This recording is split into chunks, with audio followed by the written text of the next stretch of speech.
ಪಕ್ಷದಿಂದ ಶಾಸಕ ಯತ್ನಾಳ್ರನ್ನ ಉಚ್ಚಾಟನೆ ಮಾಡಿರುವಂತಹ ಹಿನ್ನೆಲೆಯಲ್ಲಿ ರೆಬಲ್ಸ್ ಟೀಮ್ ಆಕ್ಟಿವ್ ಆಗಿದ್ರು. ಮೀಟಿಂಗ್ ಅನ್ನ ಕೂಡ ನಡೆಸಲಾಗಿತ್ತು.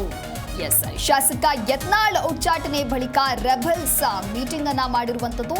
ರೆಬಲ್ಸ್ ಟೀಮ್ ಆ ಮೀಟಿಂಗಿನ ವರದಿಯನ್ನ ಇದೀಗ ಹೈಕಮಾಂಡ್ ಕೇಳಿದೆ ಅನ್ನೋದು ಗೊತ್ತಾಗ್ತಾ ಇದೆ. ಉಚ್ಚಾಟಿತ ಶಾಸಕ ಯತ್ನಾಳ್ ಜೊತೆಗೇನೆ ರೆಬಲ್ಸ್ ಮೀಟಿಂಗ್ ಅನ್ನ ನಡೆಸಿದ್ದು. ಇನ್ನು ಆ ಒಂದು ಸಭೆಯಲ್ಲಿ ಯಾರೆಲ್ಲ ಭಾಗಿಯಾಗಿದ್ರು, ಸಭೆಯಲ್ಲಿ ಆಗಿರುವಂತಹ ಚರ್ಚೆಯ ಕುರಿತಂತೆ ಹೈಕಮಾಂಡ್ ವರದಿಯನ್ನ ಕೇಳಿದೆ. ಎಲ್ಲಿ ಸಭೆಯನ್ನ ನಡೆಸಿದ್ದಾರೆ ಅಂತಲೂ ಕೂಡ ಹೈಕಮಾಂಡ್ ವರದಿಯನ್ನ ಕೇಳಿದೆ. ರೆಬಲ್ಸ್ಗೆ ಈ ಒಂದು ಮೀಟಿಂಗ್ ಸಂಕಷ್ಟವನ್ನ ತಂದೊಡ್ಡಲಿದೆಯಾ ಅನ್ನುವಂತಹ ಪ್ರಶ್ನೆ ಇದೀಗ ಮೂಡ್ತಾ ಇದೆ. ಇನ್ನು ಮೀಟಿಂಗ್ ನಡೆಸಿರೋದ್ರ ಬಗ್ಗೆ ರಾಜ್ಯ ಬಿಜೆಪಿಯಿಂದ ವರದಿ ಕೇಳಿದೆ ಹೈಕಮಾಂಡ್. ಇದು ಕೂಡ ಪಕ್ಷದ ಶಿಸ್ತು ಉಲ್ಲಂಘನೆಯಾಗಲಿದೆ. ಈ ಬಗ್ಗೆ ಮಾಹಿತಿಯನ್ನ ನೀಡಿ ಅಂತ ಕೇಳಿದೆ. ವರದಿಯನ್ನ ಆಧರಿಸಿ ಮೀಟಿಂಗ್ನಲ್ಲಿ ಭಾಗಿಯಾದವರಿಗೂ ಕೂಡ ನೋಟಿಸ್ ಅನ್ನ ನೀಡುವಂತಹ ಸಾಧ್ಯತೆ ಇದೆ. ಪಕ್ಷದಿಂದ ಶಾಸಕ ಯತ್ನಾಳ್ರನ್ನ ಉಚ್ಚಾಟನೆ ಮಾಡಿರುವಂತಹ ಹಿನ್ನೆಲೆಯಲ್ಲಿ ರೆಬಲ್ಸ್ ಟೀಮ್ ಎಲ್ಲರೂ ಕೂಡ ಆಕ್ಟಿವ್ ಆಗಿದ್ರು. ಹಾಗೆ ಸಭೆಯನ್ನ ಕೂಡ ನಡೆಸಿದ್ರು. ಇನ್ನು ಆ ಸಭೆಯಲ್ಲಿ ಏನೆಲ್ಲ ಚರ್ಚೆ ಆಯಿತು, ಏನೆಲ್ಲ ತೀರ್ಮಾನವನ್ನ ಕೈಗೊಂಡಿದ್ರು ಅನ್ನೋದು ಕೂಡ ಬಹಳಷ್ಟು ಕುತೂಹಲವನ್ನ ಮೂಡಿಸಿತ್ತು. ಆದ್ರೆ ಅದೇ ಬೆನ್ನಲ್ಲೇ ಇದೀಗ ರೆಬಲ್ಸ್ ಟೀಮ್ ಮೀಟಿಂಗ್ ವರದಿಯನ್ನ ಹೈಕಮಾಂಡ್ ಕೇಳಿದೆ ಅನ್ನೋದು ಗೊತ್ತಾಗ್ತಾ ಇದೆ. ಹಾಗಾಗಿ ಉಚ್ಚಾಟಿತ ಶಾಸಕ ಯತ್ನಾಳ್ ಏನಿದ್ದಾರೆ ಅವರ ಜೊತೆಗೆ ಮೀಟಿಂಗ್ ಅನ್ನ ನಡೆಸಿದ್ದಾರಾ, ಇನ್ನು ಈ ಸಭೆಯಲ್ಲಿ ಯಾರೆಲ್ಲ ಭಾಗಿಯಾಗಿದ್ರು, ಸಭೆಯಲ್ಲಿ ಆಗಿರುವಂತಹ ಚರ್ಚೆಗಳು ಏನು, ಈ ಎಲ್ಲ ಕುರಿತಂತೆ ವರದಿಯನ್ನ ನೀಡಿ ಅಂತ ಹೇಳಿ ಹೈಕಮಾಂಡ್ ತಿಳಿಸಿದೆ. ಎಲ್ಲಿ ಸಭೆಯನ್ನ ನಡೆಸಿದ್ದಾರೆ ಅನ್ನೋದನ್ನ ಕೂಡ ಹೈಕಮಾಂಡ್ ವರದಿಯನ್ನ ಕೇಳಿದೆ. ಹಾಗಾಗಿ ಈ ಒಂದು ಸಭೆ ಮತ್ತಷ್ಟು ಸಂಕಷ್ಟಕ್ಕೆ ಈಡು ಮಾಡಿದ್ಯಾ ಅನ್ನುವಂತಹ ಪ್ರಶ್ನೆ ಕೂಡ ಇದೆ. ಹಾಗೆ ಮೀಟಿಂಗ್ ನಡೆಸಿರೋದ್ರ ಬಗ್ಗೆ ರಾಜ್ಯ ಬಿಜೆಪಿಯಿಂದ ಹೈಕಮಾಂಡ್ ವರದಿಯನ್ನ ಕೇಳಿದೆ. ಇದು ಕೂಡ ಪಕ್ಷದ ಶಿಸ್ತು ಉಲ್ಲಂಘನೆ ಆಗಲಿದೆ ಅಂತ ಹೇಳಿ ವರದಿಯನ್ನ ಕೇಳಿದ್ದಾರೆ.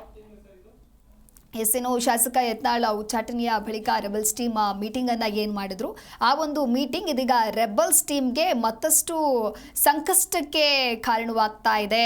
ಈ ಬಗ್ಗೆ ಮಾಹಿತಿಯನ್ನ ನೀಡಿ ಅಂತ ಹೈಕಮಾಂಡ್ ಈಗಾಗಲೇ ಕೇಳಿದೆ. ವರದಿಯನ್ನ ಆಧರಿಸಿ ಮೀಟಿಂಗ್ನಲ್ಲಿ ಭಾಗಿಯಾದವರಿಗೂ ಕೂಡ ನೋಟಿಸ್ ನೀಡುವಂತಹ ಸಾಧ್ಯತೆ ಇದೆ.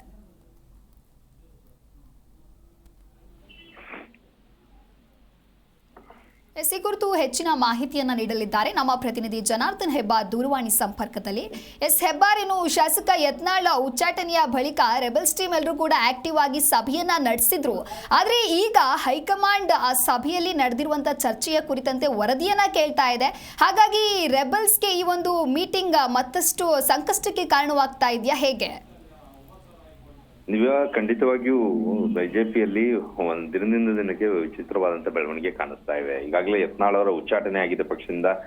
ಉಚ್ಚಾಟನೆ ಆದ ನಂತರದಲ್ಲಿ ಅವರ ಉಚ್ಚಾಟನೆ ಆಗಿರೋದೇ ಪಕ್ಷದಲ್ಲಿ ಶಿಸ್ತನ್ನ ಉಲ್ಲಂಘನೆ ಮಾಡಿದ್ದಾರೆ ಅನ್ನೋ ಕಾರಣಕ್ಕಾಗಿ ಈಗ ಅಂತವರ ಜೊತೆಯಲ್ಲಿ ಉಳಿದವರು ಮತ್ತೆ ಮೀಟಿಂಗ್ ಮಾಡ್ತಾರೆ ಅಂತಂದ್ರೆ ಅದು ಕೂಡ ಒಂದು ರೀತಿಯಲ್ಲಿ ಪಕ್ಷದ ಶಿಸ್ತು ಉಲ್ಲಂಘನೆ ಆಗತ್ತೆ. ಹಾಗಾಗಿ ಹೈಕಮಾಂಡ್ ಈ ವಿಚಾರದಲ್ಲಿ ಗಮನವನ್ನು ಹರಿಸ್ತಾನೆ ಇತ್ತು. ರೆಬಲ್ಸ್ ನಡೆ ಏನಿರುತ್ತೆ, ಏನ್ ಮಾಡ್ತಾರೆ ಅಂತ ಗಮನ ಹರಿಸ್ತಾನೆ ಇದೆ. ಈಗ ಇವರೆಲ್ಲ ಸೇರಿ ಯತ್ನಾಳ್ ಮತ್ತೆ ಇನ್ನೊಂದು ಎಲ್ಲರೂ ರೆಬಲ್ಸ್ ನಾಯಕರೇನಿದ್ದಾರೆ, ಲೀಡರ್ಸ್, ಅವರೆಲ್ಲ ಸೇರಿ ಮೊನ್ನೆ ದಿನ ಸಭೆಯನ್ನ ಮಾಡಿದ್ದಾರೆ. ಸಭೆ ಮಾಡಿ ಹೈಕಮಾಂಡ್ಗೆ ಮತ್ತೊಮ್ಮೆ ಮನವಿ ಮಾಡ್ಕೊಳ್ಬೇಕು, ಅದನ್ನೆಲ್ಲ ವಿಚಾರಗಳನ್ನೆಲ್ಲ ಚರ್ಚೆ ಮಾಡಿದ್ದಾರೆ. ಆದ್ರೆ ಬಹಳ ಪ್ರಮುಖವಾಗಿ ಇವ್ರು ಆ ಮನವಿಯನ್ನ ಮಾಡೋದಿದ್ರೆ ಇವರಷ್ಟೇ ಸೇರಿ ಸಭೆಯನ್ನ ಮಾಡ್ಬೇಕು. ಯತ್ನಾಳ್ ಅವರ ಜೊತೆಯಲ್ಲಿಯೇ ಸೇರಿ ಅವ್ರ ಜೊತೆಲೇ ಸಭೆ ನಡೆಸಿ ಮಾತುಕತೆಯನ್ನ ಮಾಡಿ ಇವರು ಮತ್ತೆ ಹೈಕಮಾಂಡ್ಗೆ ಮನವಿ ಮಾಡ್ತಾರೆ ಅಂತಂದ್ರೆ ಪಕ್ಷ ವಿರೋಧಿ ಚಟುವಟಿಕೆ ನಡೆಸಿದಂತವ್ರ ಜೊತೆಯಲ್ಲಿ ಇವರು ಕೂಡ ಕೈ ಜೋಡಿಸಿದಾಗ ಆಗತ್ತೆ. ಹಾಗಾಗಿ ಈ ಒಂದು ವಿಚಾರವಾಗಿ ಹೈಕಮಾಂಡ್ ಈಗಾಗಲೇ ರಾಜ್ಯ ಬಿಜೆಪಿ ಘಟಕಕ್ಕೆ ಒಂದು ವರದಿಯನ್ನ ಕೊಡಿ ಅಂತೇಳಿ ಕೇಳಿದೆ ಅಂತ ಮಾಹಿತಿ ಲಭ್ಯ ಆಗಿದೆ. ಯಾರೆಲ್ಲ ಮೀಟಿಂಗ್ ಅನ್ನು ಸೇರಿದ್ರು, ಎಲ್ಲಿ ಸೇರಿದ್ರು, ಏನೆಲ್ಲ ಚರ್ಚೆ ನಡೆಸಿದ್ದಾರೆ ಅನ್ನೋದು ಕುರಿತಾಗಿ ಮಾಹಿತಿಯನ್ನ ನೀಡಿ ಅಂತ ಹೇಳಿ ಹೈಕಮಾಂಡ್ ಈಗ ವರದಿಯನ್ನ ಕೇಳಿದೆ. ಆ ವರದಿಯನ್ನ ಆಧರಿಸಿ ಮುಂದಿನ ನಡೆ ಏನು ಅಥವಾ ಮುಂದಿನ ಏನ್ ಕ್ರಮ ತೆಗೆದುಕೊಳ್ಬೇಕು ಅಂತ ಹೇಳಿ ಹೈಕಮಾಂಡ್ ತೀರ್ಮಾನವನ್ನು ಮಾಡ್ಲಿಕ್ಕಿದೆ. ಇದರಲ್ಲಿ ಬಿ.ಪಿ. ಹರೀಶ್ ಶಾಸಕ ಅವರು ಕೂಡ ನೋಟಿಸ್ ಕೊಡಲಾಗಿದೆ ಅವರಿಗೆ. ಅವರು ಕೂಡ ಈ ಸಭೆಯಲ್ಲಿ ಪಾಲ್ಗೊಂಡಿದ್ರು.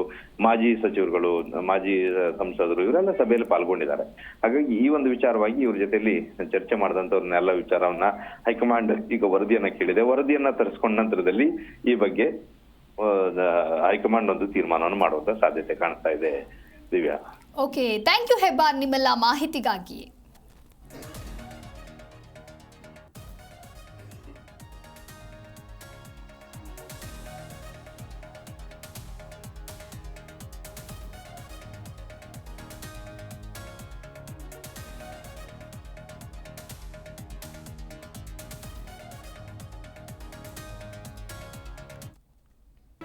ಜಿ ಕನ್ನಡ ನ್ಯೂಸ್ ಈಗ ನಿಮ್ಮ ಮನೆಯಲ್ಲೇ ನೋಡಿ.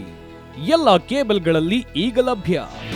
ನಿಮ್ಮ ನೆಚ್ಚಿನ ಜಿ ಕನ್ನಡ ನ್ಯೂಸ್ ಈಗ ಸನ್ ಡೈರೆಕ್ಟ್ ನಲ್ಲಿ number 292, Tata play number 1664, Jio TV number 1334, NXT digital number 30, N cable number 30, city networks 51, U digital number 162, GTPL number 17, Rockline telecommunications number 42, Shri Basaveshwara cable number 168, rural cable network 60, Vinayaka digital 57, Abhishek cable 821, city channel 53, Siddeshwara cable network 57, V4 digital Infotech 628, ಸೂರ್ಯ digital networks 53, Gajanan digital number 836, Malnad Infotech Private Limited number